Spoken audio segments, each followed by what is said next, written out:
तो इधर सतयुग चल रहा है। मनु शतरूपा, मनु से ही मनुष्य का जन्म बताया जाता है। प्रजापति मनु और उनकी पत्नी शतरूपा, उनकी 3 पुत्रियां, एक का नाम देवहूति, एक का नाम आकुति और एक का नाम प्रसूति था।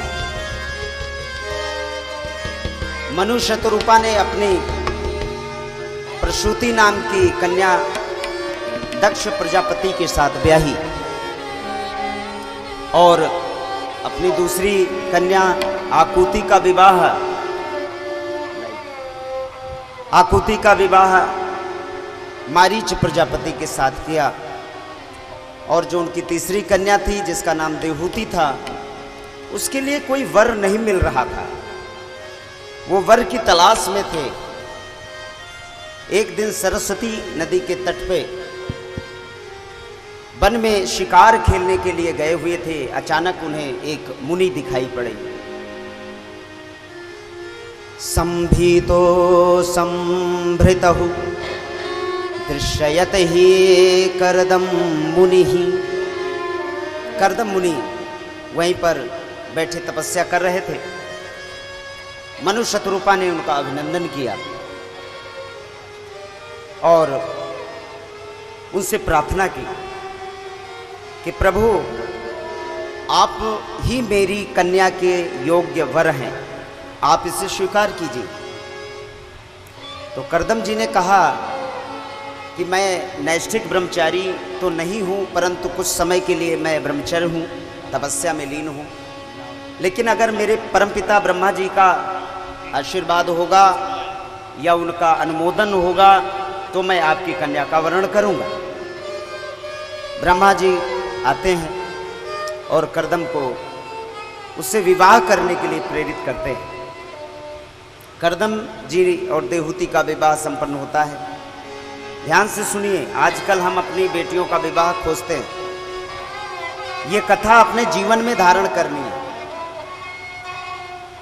और बड़े से बड़ा, अमीर से अमीर वर ढूंढते हैं और वो करोड़पति है और हम उसको 10 लाख देते हैं, उसकी अभिलाषा बढ़ जाती है, फिर वो 20 लाख मांगता है। माता पिता पे नहीं होता तो पुत्रियों को जला देता है। लेकिन हमारे मनु शतरूपा ने अपनी पुत्री को एक ब्रह्मचारी को दे दिया, जंगल में भेजा है, ना तो उसके घर ना खाने का कोई इंतजाम। देख लीजिए, तो भागवत में लिखा है, वरमेकं गुणः श्रेष्ठः ज्येष्ठः श्रेष्ठः सदा कृतिः हिरण्यगर्भो भूगर्भो माधवो मधुसूदन। त्वमेव माता च पिता त्वमेव बंधुश्च सखा त्वमेव विद्या द्रविणं त्वमेव सर्वं मम देव देव। सबसे बड़ा जो पति है वो यही है। हम अपनी स्त्री के पति सांसारिक हैं। पति का मतलब होता है छाया देना, अभय देना, रक्षा करना। लेकिन मैं किसी की रक्षा नहीं कर सकता क्योंकि मैं स्वयं काल के गाल में हूं। मेरे अपने जीवन का भरोसा नहीं, मैं किसी के जीवन की रखवाली कैसे कर सकता हूं। एक ही है संसार में, वो है परमपिता परमेश्वर जो सबका पति है। हमें उसी की शरण में जाना चाहिए। गोपिकाओं ने अपने अपने पतियों का त्याग कर दिया इसके लिए, बोले तू ही मेरा सब कुछ। हम सब कहते तो जरूर है तुम्हें वो माता जब, लेकिन मानते नहीं। वही माता, वही पिता, वही भाई, वही बंधु, वही विद्या, वही धन, वही सब कुछ, वही मेरा सब कुछ है। तो करदम ऋषि को अपनी कन्या देके मनु शतरूपा वन में ही छोड़ के चले गए। वो बैठी है, सेवा कर रही है, खाने के लिए कुछ नहीं, भूख से दुबली हो गई, शरीर सूख के कांटा हो गया। एक दिन अपने पति से बोली बड़ी हिम्मत बना के कि भाई मेरे प्रभु, मेरे पति देव, क्या मैं ऐसे ही रहूंगी? उन्होंने कहा नहीं नहीं, ऐसा नहीं है, क्या चाहिए तुम्हें? देखो अभी मैं अपने तपोबल से प्रकट करता हूं। तो करदम जी ने अपनी तपस्या के प्रभाव से एक सुंदर महल बना दिया और उस महल में एक उड़ने वाला विमान भी ले आए, हेलीकॉप्टर। बोले आ बैठ, मैं तुझे हरिद्वार घुमा के लाता, दिल्ली घुमा के लाता।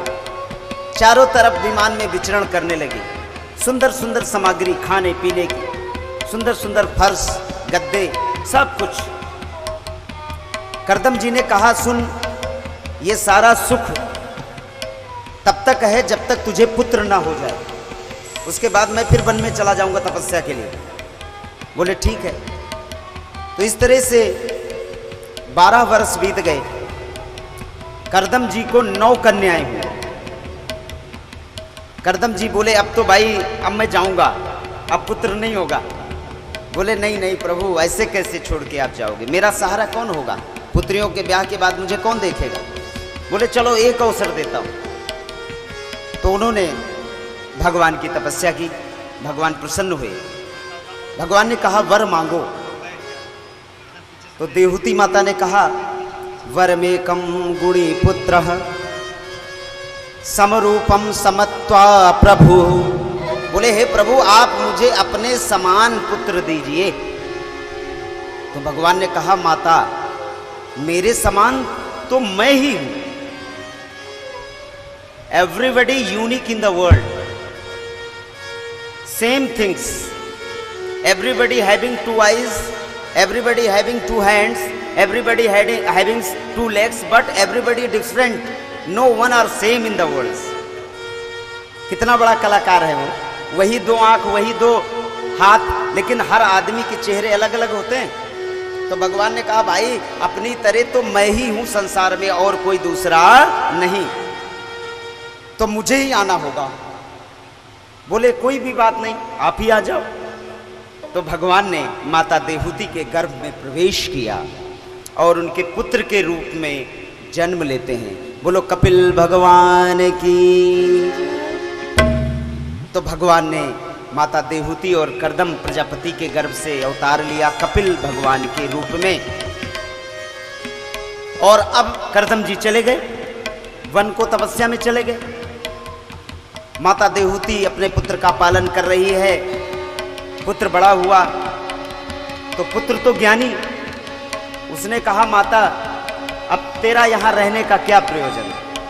ध्यान से सुनिए, एक पुत्र वही सच्चा है जो अपने माँ बाप को भगवान का रास्ता दिखाए। एक पत्नी वो सच्ची है जो अपने पति को भगवान का रास्ता